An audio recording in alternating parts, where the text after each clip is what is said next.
Hello पापा, कहाँ हैं आप? ऑफिस में हूँ बेटा, क्या हुआ, खैरियत है? मेरा एक्सीडेंट हो गया, आप जल्दी से प्लीज यहाँ आ जाए। व्हाट? सब्जी वाला अचानक से मेरी गाड़ी के सामने आ गया। बीजी गाड़ी आप बहुत। तुम चुप करो, समझे? आइजल बेटा मेरी बात सुन, मुझे अपनी लोकेशन पिन सेंड करो, ओके? मैं आ रहा हूँ थोड़ी देर में। ओके पापा।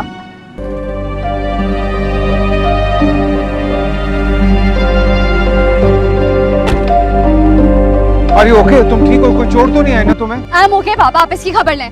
एक तो इसने मेरी गाड़ी पे मार दिया, गाड़ी की हालत देखें, स्टार्ट तो नहीं हो रही, और फिर कह रहे हैं कि मेरी गलती है।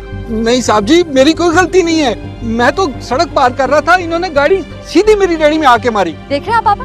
हाँ, तुम जाओ, जाके गाड़ी में बैठो, मैं करता हूँ इसको सीधा। जाओ। कितना नुकसान हुआ है? वो जी यही कोई 2-2.5 हजार रुपए का। काम करो, ये 10,000 रुपए हैं, ये रख लो। बड़ी मेहरबानी जी, बहुत शुक्रिया। भाई पैसे नीचे करो, बेटी ने देख लिया ना मेरे, तो और मसला पड़